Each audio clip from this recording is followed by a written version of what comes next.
Kalau kamu sibuk kerja, kita bisa bantuin kamu untuk berinvestasi lebih logis dengan sistematis dan data yang jelas untuk jangka panjang. Kamu nggak perlu greedy, terus kayak kamu nggak perlu fearful juga, dan tetap tenang ketika kamu berinvestasi di pasar saham. Ibaratnya kayak gini, kayak kamu beli aset yang bagus di harga yang murah, ya tentu aja pasti kamu bisa tidur dengan nyenyak gitu kan. Terus kamu cuman perlu bayar kita kalau misalnya portfolio kamu tembus titik all time high. Kalau misalnya nggak bertumbuh, then you don't need to pay us a single cent. Nah, tapi exactly sistemnya gimana sih? How does Recompound work? Jadi kita ada investment advisor yang berlisensi OJK, Budi Ryan, yang happens to be co-founder of Recompound juga. Dia akan ngasih kamu rekomendasi saham. Nah, bukan cuma rekomendasi saham yang kayak, oh ya lu beli BCA kayak gitu, terus ya nggak diurusin all in, nggak ada apa segala macam. Tapi ini udah segambreng gitu kan. Kita urusin saham A, B, C, terus ini 10%, 20%, 30%, sisanya stay cash. Terus masing-masing sahamnya juga ada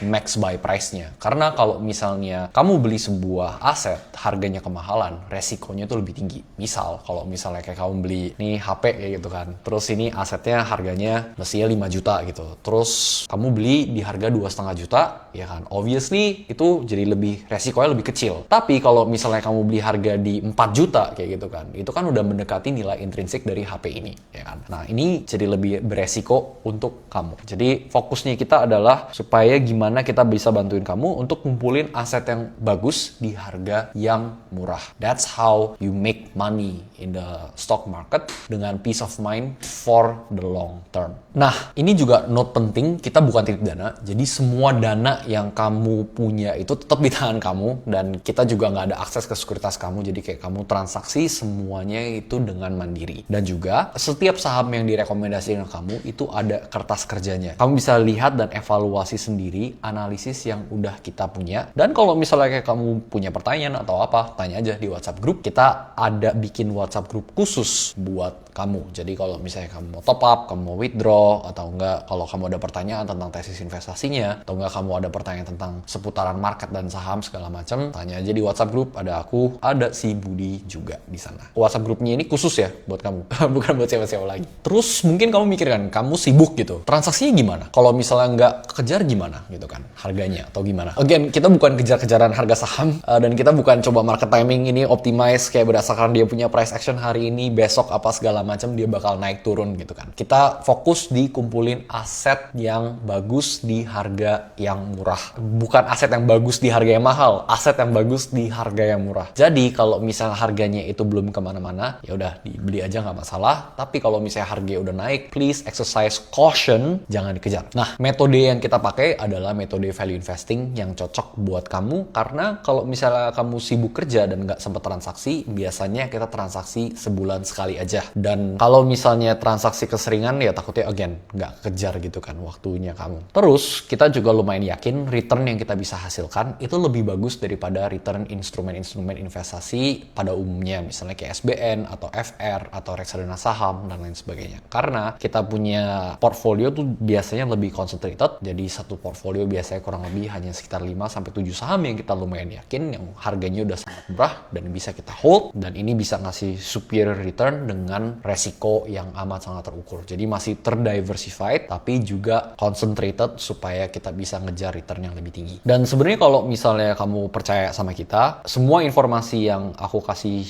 di sini ini udah cukup gitu buat daftar. Tapi sebenarnya pasti unfortunately kita tinggal di low trust society di Indonesia gitu kan. Jadi pasti di kepala kamu ada banyak objection. Oh, ini si Tobi atau si Budi bakal kayak gimana apa segala macam. Jadi di video yang kali ini aku juga akan bahas objection yang mungkin kamu punya. Dan ini bakal di timestamp, jadi kamu bisa lihat kayak di video. Kalau misalnya agak kepanjangan, bisa lihat aja kayak objection yang kamu punya mana. Most probably udah dibahas juga. Oke? Let's go into objection number one. Kalau misalnya kita rekomendasi saham ke kamu, kayak kan, terus kayak kamu beli sahamnya, itu biar kita bisa jualan gitu. Jadi kita makan kamu kayak zero sum game lah. Kita udah ngumpulin barangnya, habis itu kita jual kamu. Again, kita mainnya di long term. Jadi what we do is we play a one sum game. Maybe you think it's too good to be true dan lain sebagainya. Tapi yang kita yakin adalah ketika kita beli saham, itu tuh kita beli bisnis. Jadi kalau misalnya bisnisnya makin lama makin valuable, itu akan memberikan kamu dan kita returns gitu. Dan returnsnya kamu itu akan kita charge juga loh by the way. Jadi ibaratnya kita tuh berinvestasi bareng-bareng kamu, ngumpulin aset-aset yang bagus gitu kan, di harga yang murah supaya kayak kamu bisa berinvestasi dengan lebih tenang. Kalau misalnya kita mindsetnya short term gitu kan, jadi kayak kamu udah beli kayak gitu, terus pas kita jualan, dan again itu nomor satu kayak kamu bisa lihat analisis dan kertas kerja yang kita kasih gitu kan. Kenapa kita ngerasa ini masih murah dan lain sebagainya, kamu bisa challenge itu if you want to. Cuman biasanya yang kamu lihat juga kalau misalnya ditarik garis, biasanya kita bakal kumpulin saham-saham yang dia harganya lagi jatuh sih. Jadi kalau misalnya kita udah kumpulin di atas gitu, terus kita jual kamu di bawah, berarti kita rugi dong. Maksudnya itu objection yang mungkin kamu bisa punya kayak gitu kan. Oh ya, are we fighting against you or not? Dan best believe sebenarnya yang kita kerjain adalah one sum game. Jadi ketika perusahaan ini bertumbuh, pie-nya itu akan menjadi lebih besar dan everyone is going to benefit from it gitu. Especially kita yang lebih actively look into the opportunities. Terus mungkin objection kedua yang kamu punya adalah market itu amat sangat manipulated top di Indonesia. Lu nggak lihat bandarnya banyak banget apa segala macam gitu-gitu kan. Yang kerjanya menggoreng saham. Hati-hati loh. Betul, kita nggak mau deny kalau misalnya market itu manipulated. It's like rahasia umum yang semua market participants tahu. Cuman yang jadi kunci adalah gimana cara kamu menyikapin market yang kena manipulasi, ya kan? So, manipulasi itu ada dua tipe. Ada yang harga sahamnya itu naiknya kebangetan, kayak orang gila. Tapi sebenarnya valuasi atau nilai intrinsik dari sahamnya itu jauh di bawah daripada harga sahamnya. Nah, itu yang kamu harus waspada. Karena biasanya kalau misalnya harganya udah naik kenceng kayak gitu, orang tuh bakal koar-koar di sosmed. Mereka bakal bilang, oh iya nih saham bagus, udah naik kenceng, bla bla bla. Ayo, financial independence, retire early. Gitu. Kamu beli saham ini, cuannya ratusan persen, bla bla bla. Itu yang kayak kamu harus hati-hati karena kalau bisa kayak gitu biasanya dia memanfaatkan greed-nya kamu, kerakusannya kamu untuk berandai-andai kamu akan kaya dan lain sebagainya. Itu pertama. Nah, tipe manipulasi kedua adalah ini nilai sahamnya intrinsiknya misalnya di sini gitu kan. Tapi harganya tuh jauh di bawah gitu daripada nilai intrinsiknya. Jadi yang dikerjain sama manipulatornya adalah kayak kamu ngumpulin aja gitu sahamnya kayak gitu supaya dia bisa nanti goreng ke atas terus dia bisa jualan kayak gitu ke retail kan. Ini yang sebenarnya kalau misalnya seperti ini bakal jadi peluang buat kita. Kenapa? Biasanya kalau misalnya harga sahamnya itu di bawah, itu biasa akan boring banget dan akan ditakut-takutin. Oh, liquidity-nya kecil atau enggak saham-sahamnya dibilang jelek, ntar ada berita jelek tentang sahamnya. Misalnya dia ada one prestasi lah atau dia ada apalah kayak gitu. Terus kita sebagai investor kita bakal ngerasa takut. Wih, gila ini ngeri banget nih sahamnya ini udah harga tengkurap kayak gitu. Terus dia kayaknya belum kemana-mana dan dia kayak prospeknya nggak tahu nih jelas atau enggak gitu kan. Tapi kalau misalnya kita lihat lebih dalam lagi perusahaannya, ternyata value-nya itu actually jauh di atas daripada harga sahamnya kayak gitu kan. Itu justru jadi kesempatan kita untuk beli karena kita dapat aset bagus di harga yang murah. Again, kalau misalnya ini value-nya 5 juta, terus harganya didiskon jadi 2,5 juta gitu kan. Apa yang akan dilakukan sama orang adalah mereka mau dapat HP ini 2,5 juta di sebanyak-banyaknya gitu kan. Mereka mau menang sendiri. Dan caranya gimana? Ya mereka harus tebar fear supaya orang-orang tuh nggak bisa dapat HP-nya ini di harga 2,5 juta supaya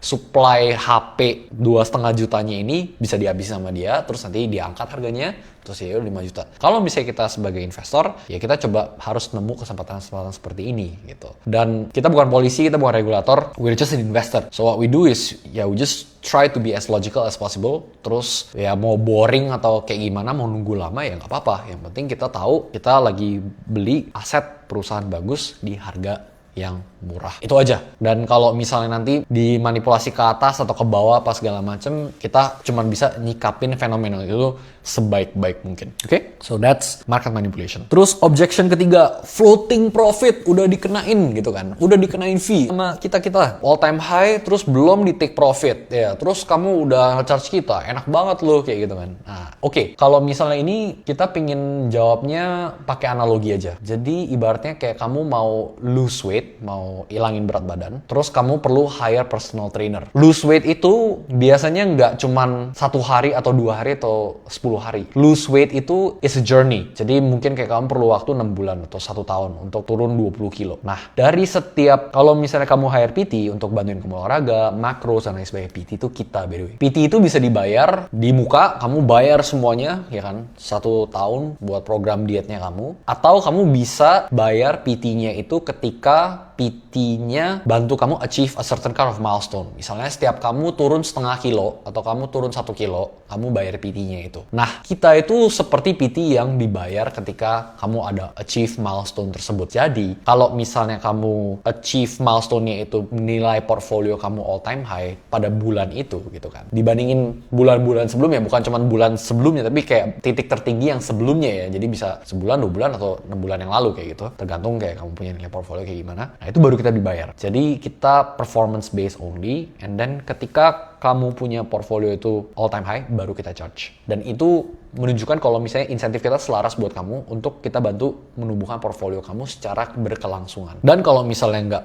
tembus all time high, ya kita nggak charge kamu kayak gitu. Terus, jadi yang perlu ditekankan adalah kamu berinvestasi itu bukan cuma sebulan atau 2 bulan. Kalau misalnya kamu cuma mau investasi sebulan atau 2 bulan, don't sign up.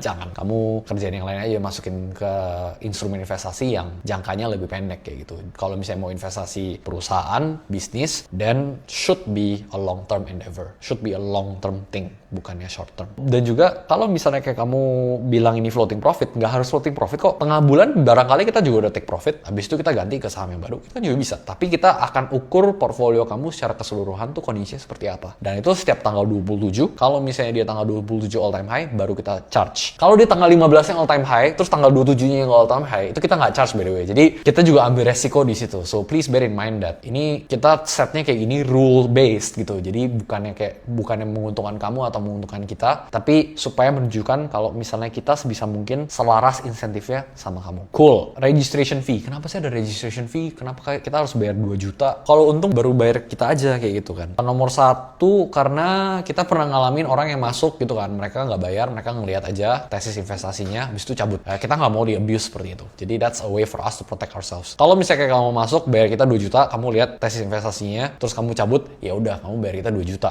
kayak gitu. Nanti kamu keluar masuk kayak ingus kayak gitu, 2 juta, lumayan. Kita cuma ngasih kamu tesis investasi, kita dapat 2 juta kayak gitu kan. Jadi kita nggak mau kita punya thesis di abuse. Ya jadi itu lebih kayak untuk protect ourselves lah. Tapi kalau misalnya kayak kamu mau exit dan lain sebagainya, kamu bisa exit apa aja, kamu nggak usah bayar gitu. So there's no lockup or anything. Kondisi keuangan orang-orang berbeda, kita nggak tahu. Dan kalau misalnya kamu tiba-tiba perlu uangnya, just exit, it's fine. Terus objection berikutnya adalah yang sering kita lihat juga, kalau misalnya kita bangkrut gimana sih gitu kan. Oh iya, kalau misalnya kita bangkrut, Tobi sama Budi bisa cari kerjaan baru aja. Bener, bisa. Kita bisa cari kerjaan baru gitu kan. Tapi instead of kayak aku bilangin ke kamu, kita balance sheet-nya bagus, atau kita punya performance bagus, bisa cek di website kita punya performance kayak gimana. Lebih bagus kita ngomongin tentang worst case scenario aja. Worst case scenario buat kamu, sama worst case scenario buat kita. Worst case scenario buat kamu adalah, kamu invest 100 juta kayak gitu kan. Mulai di 100 juta. By the way ini, dan 100 jutanya itu gak bisa dibawa kabur by the way. Karena 100 juta itu masih tangan kamu semuanya gitu. Yang kamu stand dulu adalah fee yang udah kamu bayarin kita. Dan kalau misalnya kayak kamu udah bayar fee-nya, artinya sebenarnya kamu udah untung juga kan. Terus yang kamu bisa stand dulu adalah kalau misalnya 100 jutanya itu drawdown. Dan nilai drawdown-nya itu yang jadi resikonya kamu. Tapi di invest saham kayak gitu, drawdown-nya mau seberapa besar lah kayak gitu.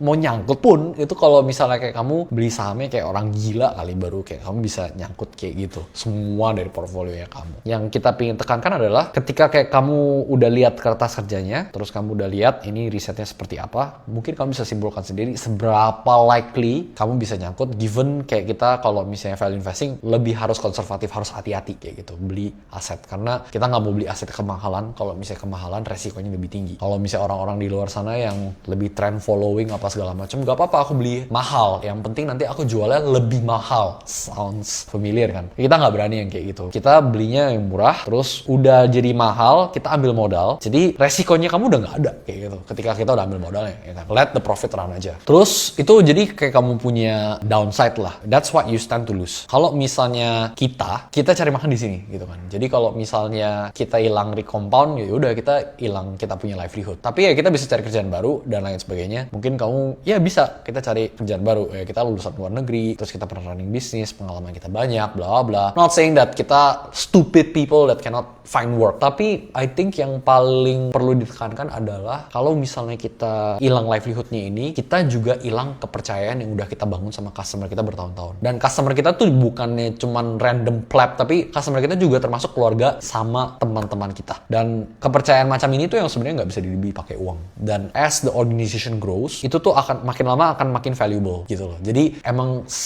kita tuh punya self interest yang ingin ngembangin kepercayaan ini buat orang-orang makin lama makin besar, dan itu bakal compound over time, dan itu akan menjadi aset yang sangat valuable yang ya kita bisa jadi bagus gitu kayak ke depannya kalau misalnya kita punya kepercayaan orang banyak gitu kan.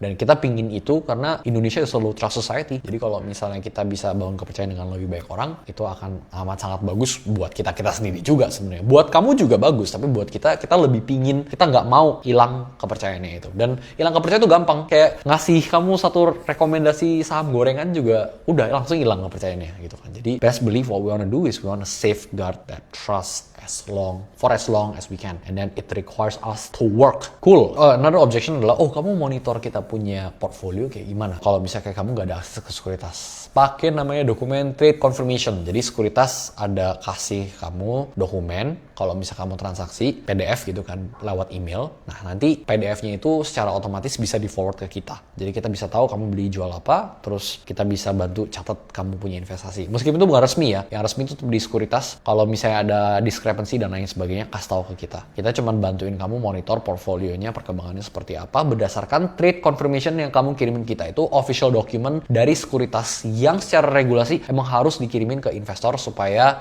ya investornya tahu kayak mereka punya investasi seperti apa. Kita cuma bantu, ibaratnya kayak kita bikin kamu Excel spreadsheet kayak gitu. Tapi di tempat kita ada client dashboardnya apa segala macam yang bisa kamu lihat supaya kamu bisa lihat net asset value-nya, nilai aktiva bersihnya dibandingin sama indices lainnya. Oke, jadi itu aja yang bisa saya sampaikan pada hari ini. Mudah-mudahan bermanfaat. Terus kalau misalnya ada objection lainnya, just leave in the comments and then we'll help you handle that as best as we can.